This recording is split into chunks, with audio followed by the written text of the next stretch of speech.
अस्सलाम वालेकुम व्यूअर्स, कैसे हैं आप सब लोग। आज की वीडियो में आपके साथ शेयर करूंगी केराटिन रिबॉन्डिंग का फुल मेथड। तो जी रिबॉन्डिंग करेंगे, मतलब केराटिन रिबॉन्डिंग करेंगे और बालों की कंडीशन आप देख सकते हैं कि वॉश करवाने के बाद बाल किस तरह हैं। आप देख सकते हैं बहुत रफ़ और करली बाल हैं और ऐसे बाल हैं कि इनमें से मुश्किल से ब्रश या कंघी निकल सकती थी। ऐसे बालों की आज हम केराटिन रिबॉन्डिंग करेंगे। और फर्स्ट आपने देख लिया बालों को। इसके बाद मैं आपको जिस प्रोडक्ट के साथ मैं ये केराटिन रिबॉन्डिंग करूँगी उसकी भी फुल डिटेल आपको बताऊँगी और बहुत ही रीज़नेबल और चीप प्राइस में आपको ये प्रोडक्ट्स मिलेंगी। तो जी जनाब, ये प्रोडक्ट्स जो के हैं वो हैं स्नोकिया की केराटिन रिबॉन्डिंग। स्नोकिया के केराटिन रिबॉन्डिंग मैंने परचेज़ की है। पहले मैंने आपके साथ फेल्प्स की ब्राज़ीलियन केराटिन ब्लो आउट यानी कि मैंने आपके साथ शेयर किए थे उसकी वीडियो। तो अब जी ये स्नोकिया की आपके साथ शेयर करूँगी। 2550 में मिलने वाली ये स्नोकिया की मीडियम साइज पैकेजिंग है जी। इसमें 3 पाउच निकलेंगे और आप देख लें 300 ml का ये आपको एक पाउच होगा, यानी कि इसके अंदर जो क्वांटिटी है वो 300 ml है। ये देख लें जी, इसमें एक तो मास्क है, एक क्रीम ए है और दूसरी जो है ना वो बी है। ये 3 पाउच इसके अंदर होंगे। अब आपको मैं बताती हूँ जी कि आपने इसको कैसे किस मेथड से आपने इसको यूज़ करना है। तो सबसे पहले आपने पाउच ए यानी कि क्रीम ए आपने निकालनी है, जो कि हमने फ़र्स्ट सबसे पहले क्लाइंट के बाल वॉश करवा के उनको अच्छे से हमने ड्रायर कर लिया है।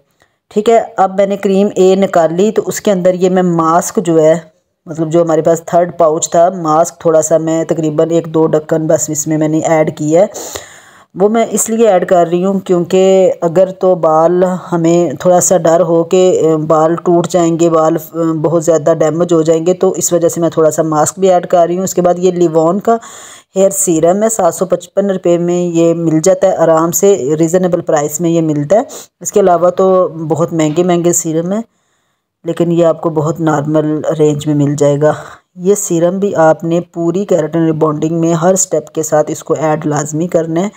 ये बालों को टूटने से, डैमेज होने से बचाएगा और उसके अलावा बालों में एक चमक पैदा करेगा। तो ये है जी जनाब लिवॉन का हेयर सीरम, आप लोग देख सकते हैं।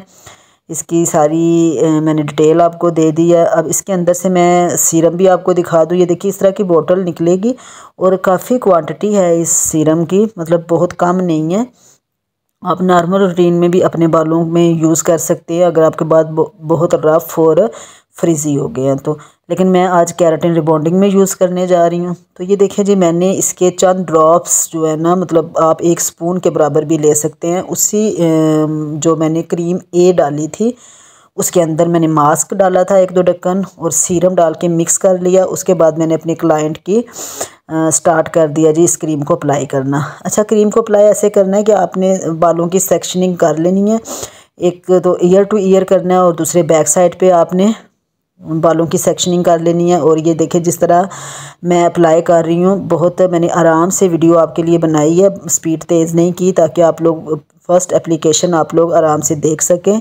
रूट्स को आपने तकरीबन 1 इंच के बराबर आपने रूट्स को छोड़ देना है। रूट्स में आपकी क्रीम नहीं लगनी चाहिए। कोई भी प्रोडक्ट जो है, जब आप कोई भी काम कर रहे होते हैं इस तरह का बालों पे, तो केमिकल वाला, तो वो आप रूट्स पे नहीं लगा सकते। ये क्रीम केराटिन रिबॉन्डिंग वाली क्रीम तो बिल्कुल आपने नहीं लगानी, क्योंकि हेयर फॉल स्टार्ट हो सकता है और क्लाइंट के बाल जो है वो बाद में गिर सकते हैं।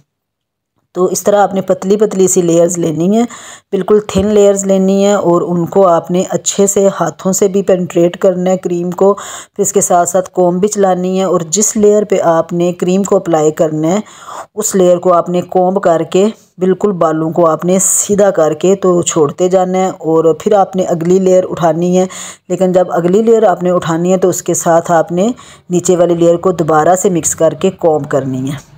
अब देखें कि मैं बालों को छोड़ती हूँ जब, तो बाल इकट्ठे हो जाते हैं, क्योंकि बाल बहुत वेवी हैं और बहुत ज़्यादा करली हैं, जैसे वो रबड़ सी होती है, बाल इकट्ठी हो जाती है। इस तरह यही हाल इन बालों का था कि मैं इनको छोड़ती थी तो ये अपनी जगह पे वापस चले जाते थे। लेकिन मैं क्रीम को लगा लगा के इनको थोड़ी देर के लिए मैंने सीधा करके, तो फिर ये देखें अब मैं थोड़ा सा लगाते लगाते ऊपर वाली साइड पे हम पहुंच गए हैं। नीचे वाले बालों पे क्रीम अप्लाई हो गई है। इसी तरह आपने लगानी है। ये देखिए साथ साथ मैं कोम कर रही हूँ और फिर नीचे वाले जो बाल हैं उनको भी मिक्स करूँगी। तो क्रीम आपने बहुत कम नहीं लगानी, अच्छे से आपने बार बार के क्रीम लगानी है ताकि रिज़ल्ट आपको बहुत अच्छा मिले। बैक वाले बालों पे लग गई, फिर आपने ईयर टू ईयर जो सेक्शनिंग की थी वहाँ पे भी मैंने लगा ली। अच्छा, हमें तकरीबन क्रीम को लगाए हुए 30 मिनट हो गए हैं, तो अब हम सर वॉश करवाएंगे। उसके लिए मैं ये मास्क मैंने डाला है बाउल में और उसके अंदर भी मैं सीरम मिक्स कर रही हूँ। एक ढक्कन सीरम का डालूंगी और मास्क। ये हम जब बाल वॉश करवाएंगे, ये देखें सबसे पहले जो बैक साइड पे जो मैंने बालों को क्रीम लगाई थी वो वाले बाल हम वॉश करवाएंगे। फ्रंट वाले बालों का अभी टाइम है, यानी कि वो बाद में क्रीम लगी है तो इसलिए हम उनको बाद में वॉश करेंगे। तो क्रीम ये आपने कोशिश करनी है कि बहुत अच्छे से बालों से निकले। ये क्रीम बालों में रहनी नहीं चाहिए। जब क्रीम अच्छे से निकल जाएगी उसके बाद ये देखें, ये मास्क जो था जिसमें मैंने सीरम मिक्स किया था उसको बालों पे आपने लगाना है और बालों को बहुत ज़ोर ज़ोर से रब नहीं करना, बहुत सॉफ्ट तरीके से आपने नीचे की तरफ लेके जाना है। पोलाइटली सा आपने बालों को ट्रीट करना है। तो ये देखें जी मास्क लग रहा है और बाल जो है ना हमने अब मतलब वॉश करवा दिए हैं। मास्क को भी 10-15 मिनट तक आपने रखना है। उसके बाद आपने सिंपल पानी से, हल्का सा गर्म पानी हो, बहुत ठंडा पानी नहीं होना चाहिए। उसके बाद ये देखें जी, अब हम ब्रश के साथ बहुत सॉफ्टली तरीके से बालों को पीछे की तरफ ब्रश करेंगे। बहुत खींचना नहीं है। ये इस स्टेज पे बाल होते हैं कि ये बहुत ज़्यादा खींचने से बाल ख़राब हो सकते हैं, तो आपने बहुत एहतियात से बालों में ब्रश करना है और साथ साथ आपने ब्लो ड्राई करना है। जब आप ड्रायर करेंगे तो ड्रायर को आपने उल्टा सीधा बालों में नहीं, वो आपने बिल्कुल जो है ना सॉफ्ट तरीके से बालों में ड्रायर करना है। अब देखें जी, मेरे क्लाइंट का पहली क्रीम लगी है और उसके बाद ड्रायर हो गए हैं बाल। तो मैंने जब देखा कि बालों की नीचे नीचे से बहुत फ्रीज़ी थे, बहुत सी नोकें निकली हुई थी, तो मैंने उनको इक्वल किया। क्योंकि जो पहले के बाल थे जो मतलब बहुत नीचे तक जो उनकी नोकें थी वो पहले भी ट्रीटेड हेयर्स थे मतलब के, तो वो इसलिए उनको मैंने काट के तो इक्वल कर लिया। अब देखिए, अब बारी आती है स्ट्रेटनर की। कोई भी जब हम केराटिन रिबॉन्डिंग करते हैं तो 50% अगर प्रोडक्ट का काम होता है तो 50% हमारे स्ट्रेटनर का काम होता है। स्ट्रेटनर बहुत अच्छा आपके पास होना चाहिए और बालों को स्ट्रेट आपने बहुत पतली पतली लेयर लेके करनी है और कम से कम एक लेयर जब आप स्ट्रेट करें तो उसको 8 से 10 दफ़ा आपने स्ट्रेट करना है, तब आपने नेक्स्ट लेयर बालों की उठानी है।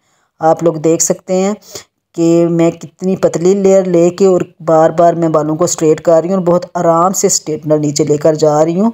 ये आप लोग देख सकते हैं, क्योंकि स्ट्रेट अगर बाल अच्छे से नहीं होंगे तो हमें केराटिन रिबॉन्डिंग का रिज़ल्ट अच्छा नहीं मिलेगा।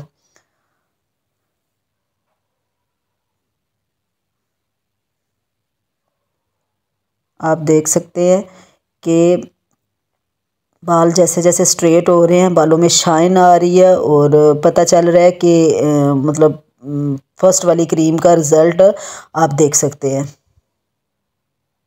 तकरीबन बाल हमने स्ट्रेट कर लिए हैं, सिर्फ ये क्राउन एरिया पे 2-3 लेयर्स रह गई हैं। इसके बाद हम जो है ना नेक्स्ट प्रोसीजर फिर मैं आपको बताऊंगी कि स्ट्रेट करने के बाद अब अभी हमारी हाफ़ समझ लें कि हाफ़ हमारा काम हुआ है, हाफ़ अभी हमारा काम रहता है। अच्छा जी, इसके बाद हमारे पास रह गया था बी क्रीम, मतलब पाउच बी। उसको हमने निकालना है। ये फिक्सर होता है बेसिकली। जैसे हम केराटिन या रिबॉन्डिंग करते हैं तो जो हम क्रीम अप्लाई करते हैं जिससे हमारे बालों का जो है वो बॉन्ड टूटता है और वो बाल जो है ना वो बिल्कुल स्ट्रेट हो जाता है। तो उस स्ट्रेट को हमने फ़िक्स करने के लिए ये फिक्सर लगाते हैं।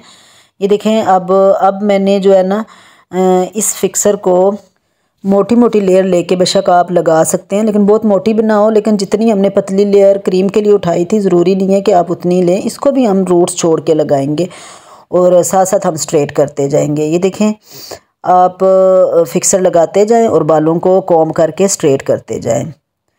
ये जो फिक्सर होता है ये आपके बालों की जो आपने क्रीम अप्लाई की हुई थी उसके काम को लॉक कर देता है, यानी कि बिल्कुल आपके बाल जैसे स्ट्रेट हो गए थे बस उसको अब ये फिक्सर लॉक कर देगा। अच्छा, जितनी क्रीम का आपने टाइम देना है, जैसे 30 मिनट हमने फ़र्स्ट वाली क्रीम को दिए थे, तो फिक्सर को आप उससे हाफ़ टाइम दे सकते हैं, यानी 15-20 मिनट आप सिर्फ फिक्सर को दें।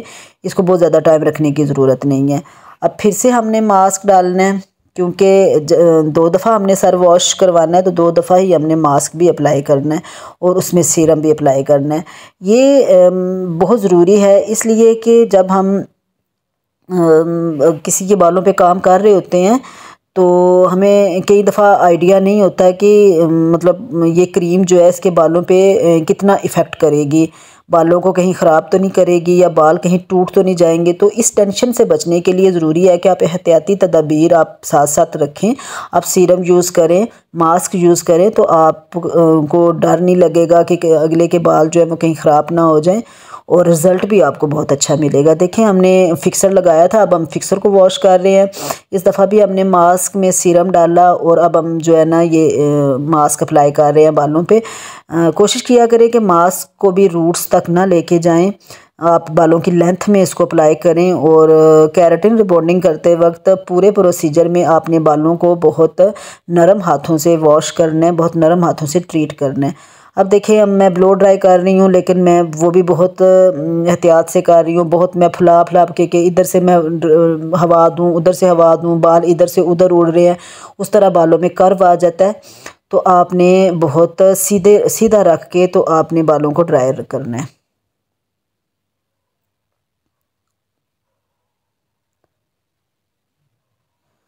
फिक्सर के बाद जब हमने बाल वॉश करवाए, फिर अब हम ड्रायर कर रहे हैं, तो देखें आपको रिज़ल्ट नज़र आ रहा होगा। आप देख रहे होंगे कि ये वही बाल है जो स्टार्ट में जिनमें से ब्रश भी नहीं निकल रहा था, कंघी नहीं हमसे निकल रही थी। अब हम लास्ट जो हम स्ट्रेटनर करेंगे, मतलब वो हमने मोटी मोटी लेयर उठा के करनी है। ये जस्ट फिनिशिंग के लिए होता है, वरना बाल हमारे स्ट्रेट हो चुके हैं पहली ही क्रीम के बाद, और उसके बाद जो हमने स्ट्रेटनर से स्ट्रेट किए थे तब हमें रिज़ल्ट मिल गया था। फिर हमने फिक्सर लगाया और हम लास्ट में हम फिनिशिंग के लिए हम स्ट्रेट कर रहे हैं, जस्ट शाइन के लिए। देखिए, मैं मोटी मोटी लेयर उठा रही हूँ और मैं एक लुक दे रही हूँ। फाइनल रिज़ल्ट आप देख सकते हैं क्लाइंट का। 3 दिन बाद हम वॉश करवाएंगे, 72 आवर्स बाद हमने क्लाइंट को बुलाना है और फिर हमने बाल वॉश करवाने हैं। इंशाल्लाह ताला हमें बहुत अच्छा रिज़ल्ट मिलेगा। अगर आपको वीडियो पसंद आई है तो मेरे चैनल को सब्सक्राइब कर दीजिएगा, वीडियो को लाइक और शेयर कर दीजिएगा, और बेल आइकन का बटन लाजमी प्रेस कर दिया करें ताकि मेरी हर आने वाली नई वीडियो आप तक पहुँच जाए। इंशाल्लाह ताला फिर मिलेंगे, इजाज़त दें।